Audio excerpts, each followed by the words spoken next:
Every summer, motorcycle racers push machines past 300 kilometers an hour down narrow country lanes lined with stone walls, hedgerows, and lampposts. Roads that carry ordinary traffic for 51 weeks of the year and become the most dangerous racecourse on Earth for the other one.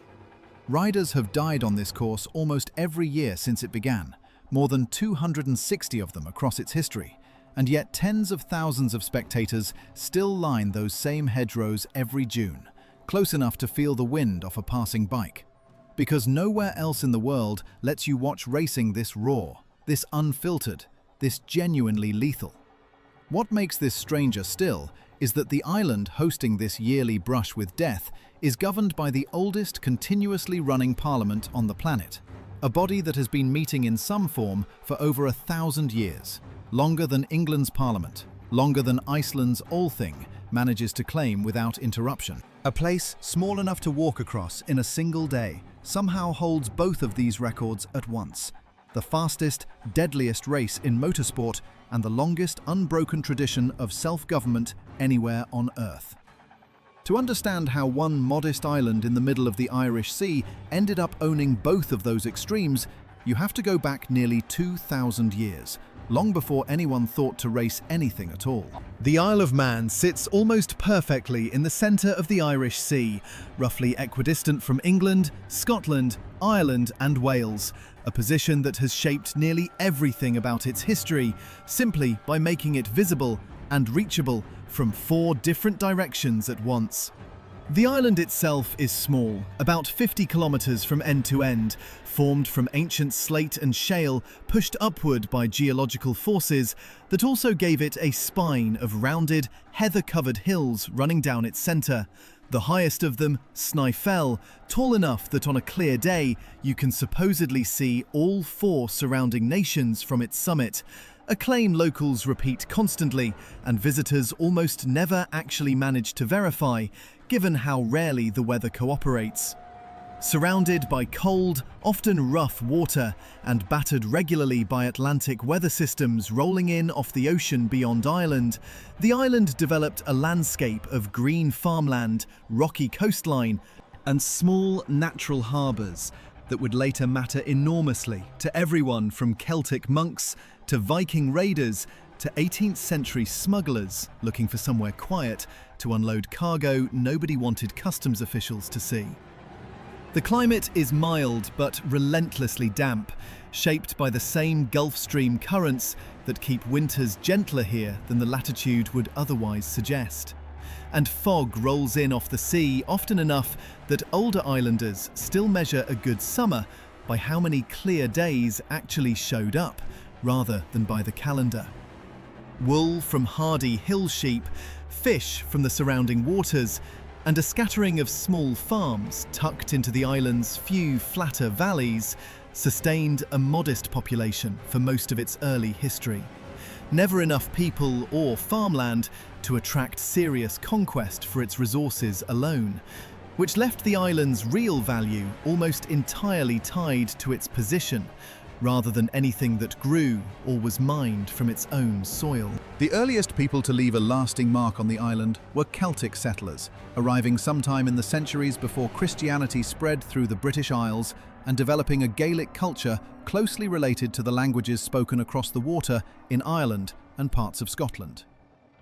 Early Christian missionaries reached the island by at least the 5th century, and the physical evidence of that early faith still survives scattered across the landscape today in the form of carved stone crosses and slabs, some marked with Ogham script, an ancient Irish writing system of notched lines cut along the edge of standing stones, used to record names and short inscriptions in a language that predates any written Manx literature by centuries. Small monastic settlements grew up around the coastline. Modest stone chapels called keels, dotting the countryside in numbers that suggest a genuinely devout, if scattered, early Christian population, living a quiet agricultural and fishing existence, largely undisturbed by the wider political currents of Britain and Ireland.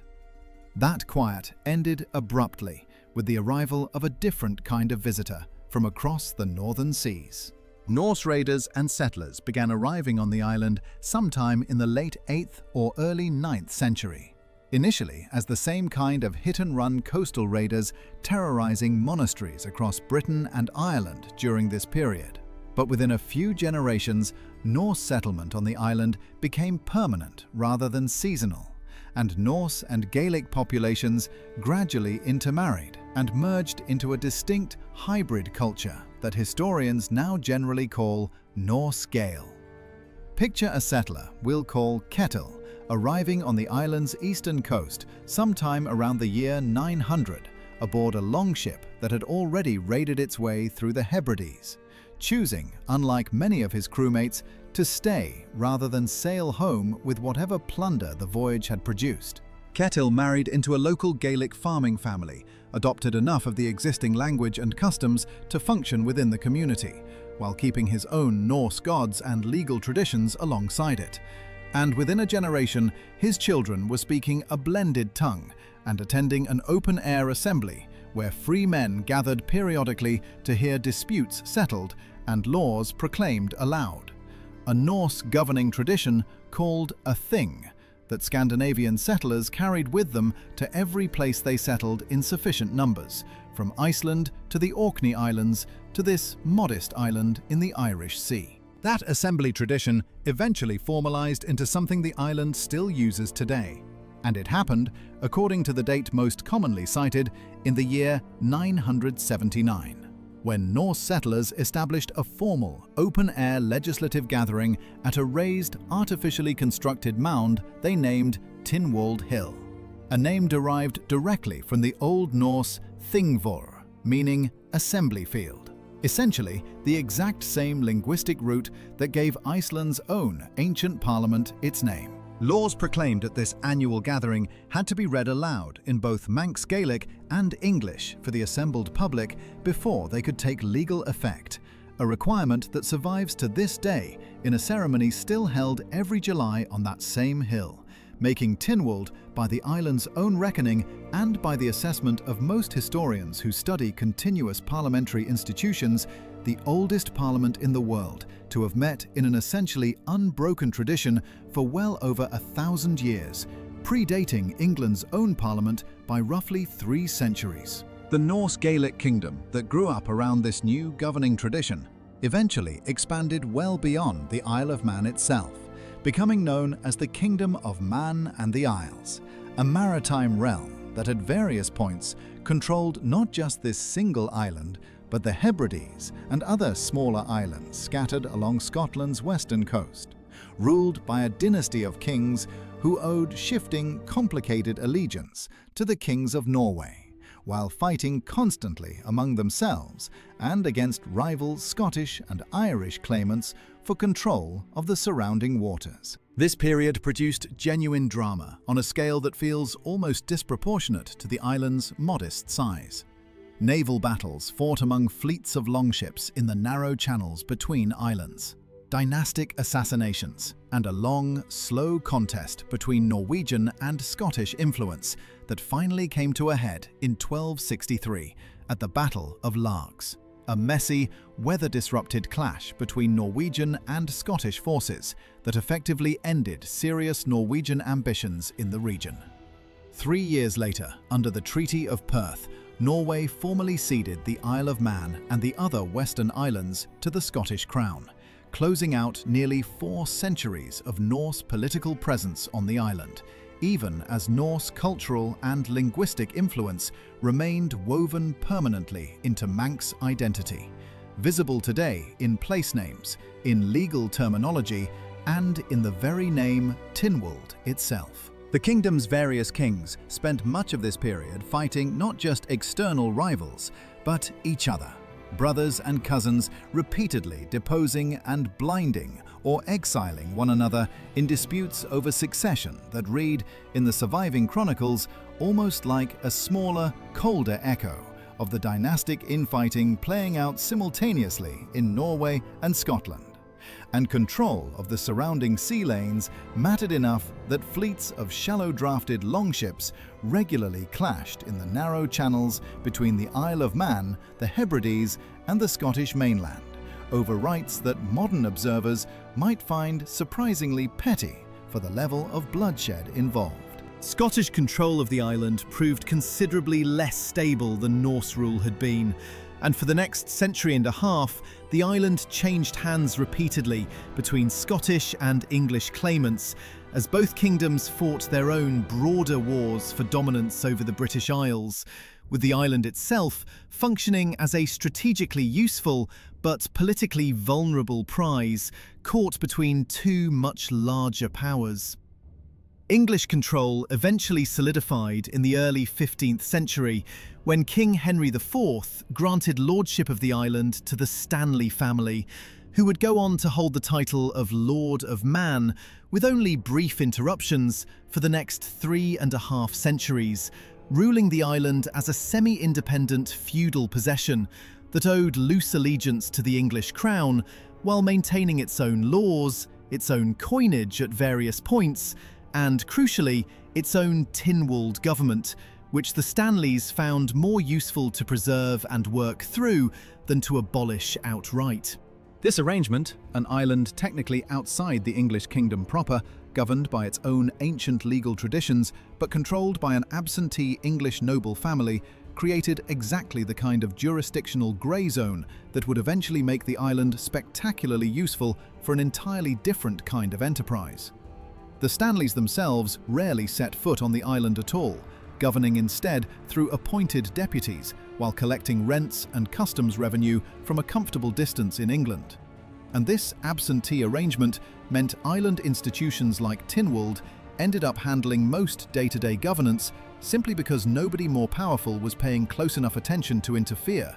An accidental kind of self-rule that later generations of Manx people would come to treat as an inherited right, rather than the bureaucratic afterthought it originally was. By the early 18th century, that grey zone had turned the Isle of Man into one of the busiest smuggling hubs in the entire Irish Sea.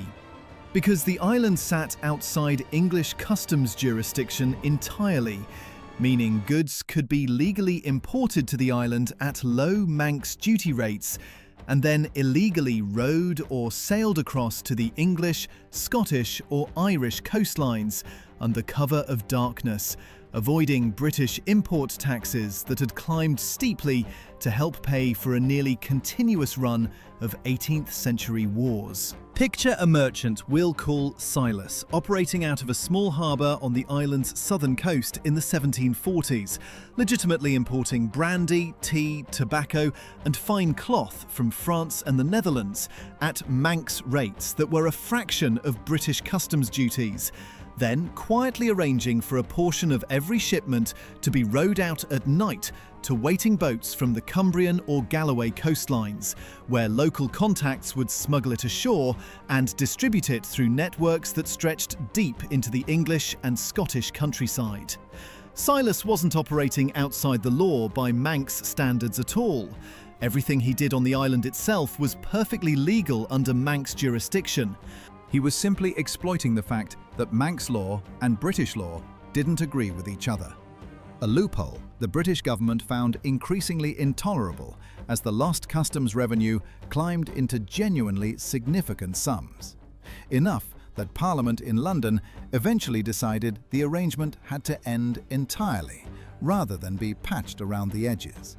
By some contemporary estimates, smuggled Manx goods were costing the British Treasury a sum equivalent to a meaningful fraction of the entire island's annual economic output every single year,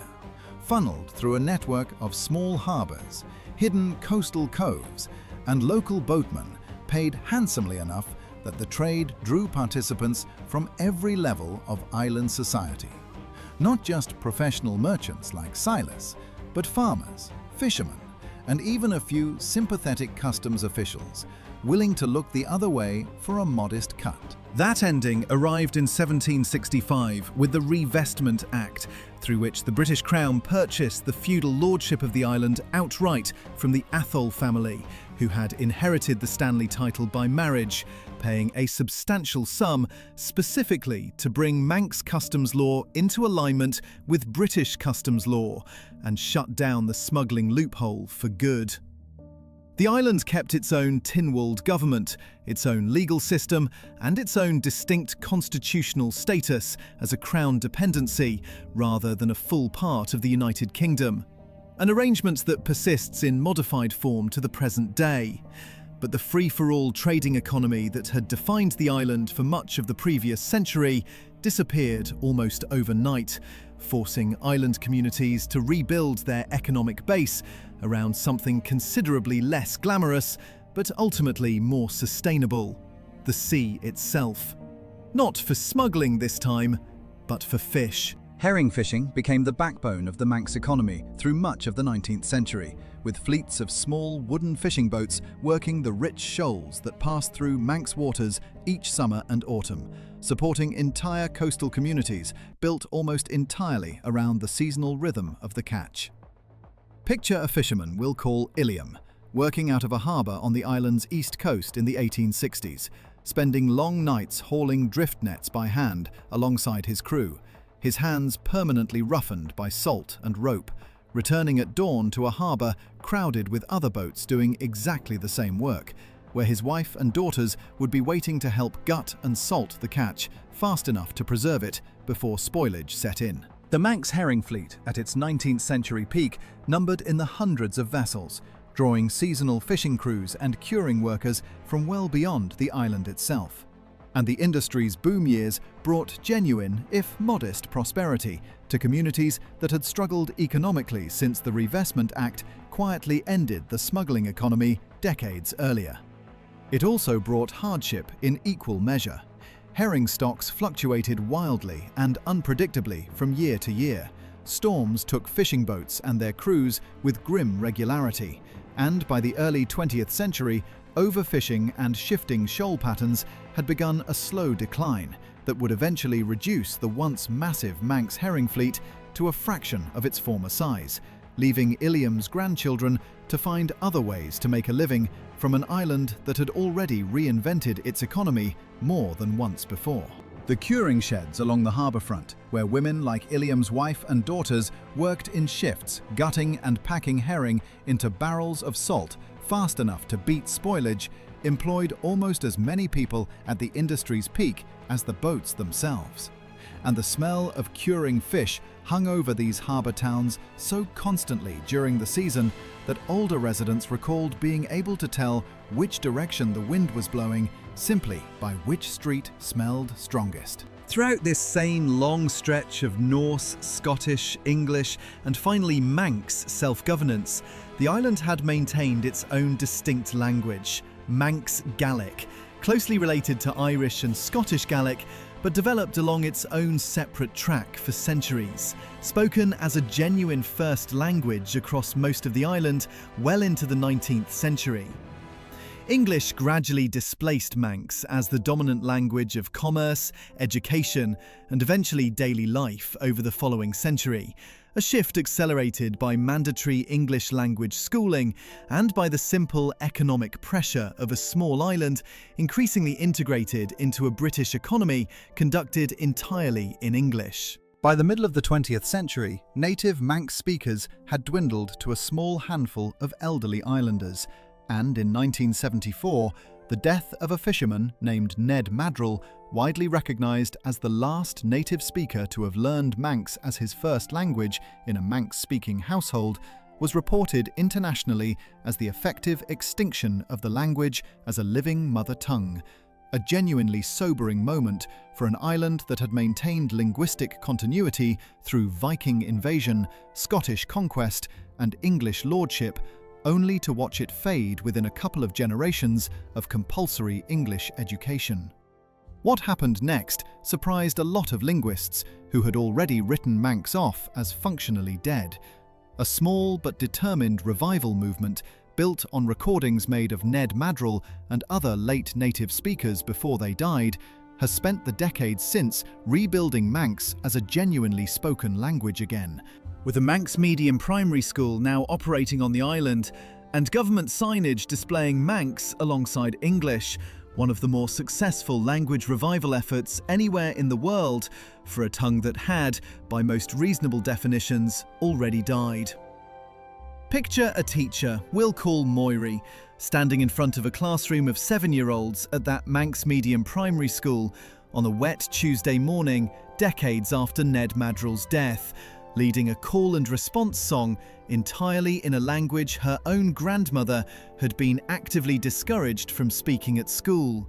and finding it quietly remarkable most mornings that she gets to spend her working life rebuilding something her own family's generation had been told, directly and without much apology, wasn't worth preserving. The same restless energy that had once driven 18th-century smugglers to exploit every gap in British customs jurisdiction found an entirely new outlet in the early 20th century, when the island's narrow, winding public roads, largely unchanged in character since the herring fishing era, turned out to be exactly the kind of terrain a new generation of motorcycle enthusiasts wanted to race on. British law at the time restricted motor racing speeds on the mainland to levels that early motorcycle manufacturers found frustratingly limiting for genuine performance testing.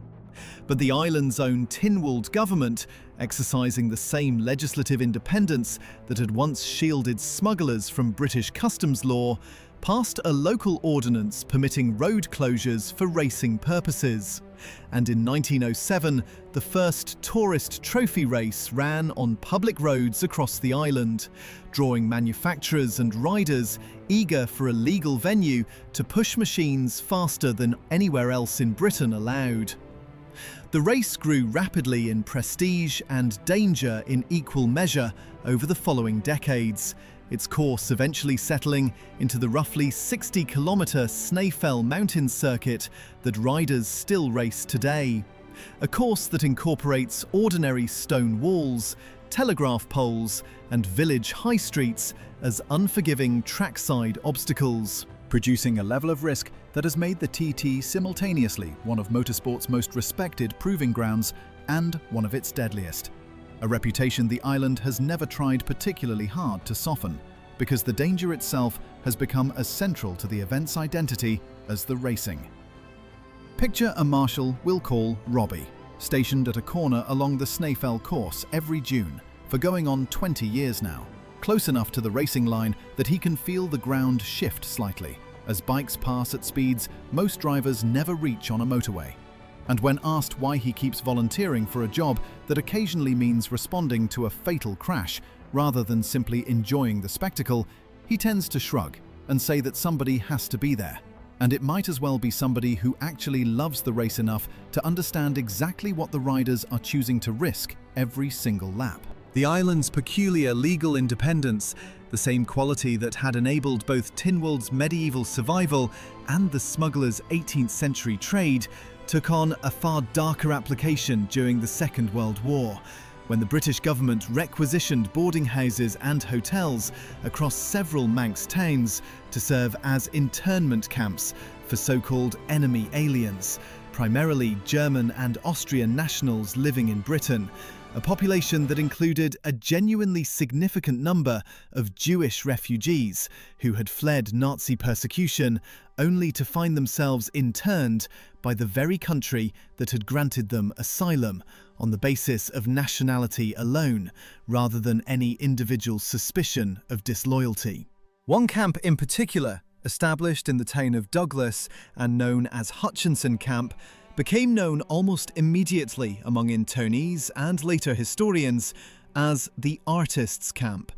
because the population swept up in Britain's internment policy happened to include an extraordinary concentration of professional painters, sculptors, musicians, academics and writers, many of them refugees who had already lost careers, homes, and in some cases family members to the same regime that had forced their flight in the first place. Picture an internee we'll call Kurt, a Viennese painter in his 30s, arriving at Hutchinson Camp in the summer of 1940, with almost nothing beyond the clothes he'd been wearing when British authorities came to collect him.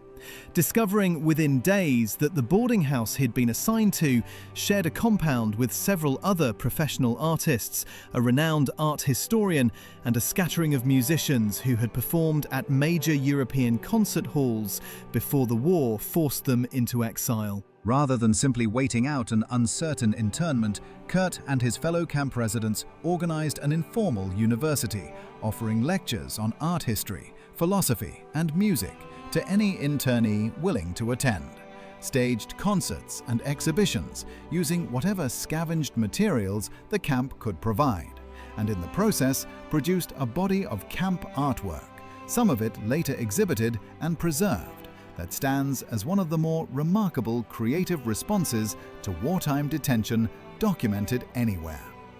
Most internees, Kurt included in this telling, were eventually released once British authorities completed a slower, more careful review of individual cases, many going on to resume careers that the camp experience had, if anything, only interrupted rather than ended. But the episode remains an uncomfortable chapter in the island's wartime history.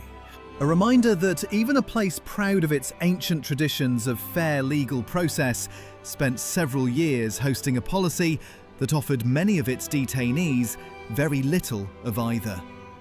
At its peak, the island held more than 14,000 internees across several camps scattered between Douglas and Peel, a genuinely enormous population increase for such a small place.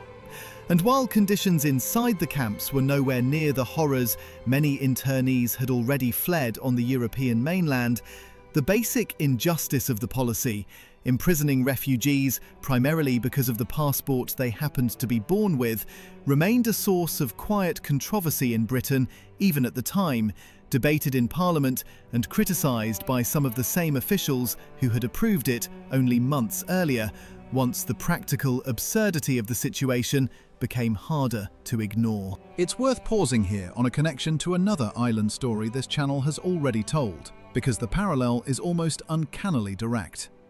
Bermuda, a small Atlantic island that built centuries of relative prosperity, first on maritime trade and shipbuilding, and later, more dramatically, on a reinsurance industry drawn there specifically by favourable regulation and a stable, predictable legal system separate from any larger neighbouring power, followed almost exactly the same path the Isle of Man would eventually walk on the opposite side of the Atlantic. Beginning in the second half of the 20th century, the Isle of Man's own government began actively courting international banking, insurance, and fund management businesses, offering a stable legal system rooted in centuries of continuous Tynwald governance, favourable tax treatment as a crown dependency sitting outside full United Kingdom tax jurisdiction, and the same kind of jurisdictional distinctiveness that had once made the island perfect for smuggling, now repackaged as a selling point for entirely legal offshore finance. Today, the island's financial services sector, along with a thriving online gaming and e-gaming industry drawn by similarly favourable licensing rules, accounts for a substantial share of the island's economy, run out of modest office buildings in Douglas that would look almost unremarkable in any mid-sized British town. Managing sums of international capital that would surprise most people who still picture the island primarily in terms of motorcycle racing and rolling green hills. Both islands, oceans apart and separated by centuries of different colonial and constitutional history, arrived at nearly the same conclusion through nearly the same logic. A small, stable, semi-independent jurisdiction with its own legal system turns out to be exactly what modern global finance is looking for, whether that jurisdiction happens to sit in the Atlantic or the Irish Sea. Douglas today has more registered captive insurance companies and investment funds per resident than almost anywhere else in Europe, a statistic that sits oddly alongside the same city's harbour promenade, still lined with Victorian guest houses built for herring fishing tourists a century earlier. Two entirely different economic eras occupying the same few streets without much friction between them. None of this erases the island's harder or stranger chapters, and it would be dishonest to smooth over them entirely in favour of a tidy success story. Wartime internment, however humanely it was eventually administered compared to policies elsewhere, still meant years of confinement for refugees whose only offence was holding the wrong passport at the wrong historical moment. The Manx language came within a single elderly fisherman's lifetime of complete extinction, and its ongoing revival, however genuinely inspiring, is still rebuilding something that a few generations of British educational policy came remarkably close to erasing outright. The TT race, whatever its historical and cultural significance to the island's identity, has cost over 260 riders their lives since 1907, a death toll that the island commemorates rather than hides, but that no honest accounting of the race's history can simply wave away as an acceptable cost of tradition. And the offshore financial industry that now anchors so much of the island's modern prosperity draws the same recurring international criticism leveled at Bermuda and every other small jurisdiction that competes for global capital, partly through favorable tax treatment. A debate about fairness and legitimate competition that shows no sign of resolving itself soon. What ties all of it together, from Viking assembly grounds to smugglers' coves, to a race that kills people almost every year, to boardrooms managing international capital, is a small island's persistent talent for using its own peculiar legal independence to become useful in ways much larger neighbours simply couldn't replicate. The Manx cat, tailless by a genetic quirk that turned out to be exactly the kind of oddity a small island seems to specialise in producing, has become almost a mascot for the place itself.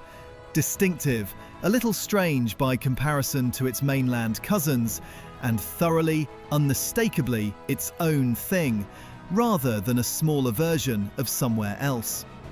Ask someone from the island whether it belongs more to Britain, to Scandinavia, to Ireland, or simply to itself, and the honest answer, after nearly 2,000 years of Celtic monks, Norse settlers, Scottish kings, English lords, smugglers, herring fishermen, wartime internees, motorcycle racers, and offshore bankers, all leaving their mark on the same 50-kilometre strip of land, is that it was never really any of those places to begin with. It just kept finding new ways to be exactly, stubbornly, itself. Stand on Tynwald Hill on a quiet afternoon, outside the one day a year it fills with crowds, and it's easy to miss entirely, just a modest grassy mound behind a small church. Nothing like the marble halls most people picture when they hear the word Parliament. That modesty might be the most honestly Manx thing about the whole story. A place that never needed grand architecture or imperial ambition to matter, because it simply kept showing up, generation after generation, and doing the quiet, stubborn work of governing itself.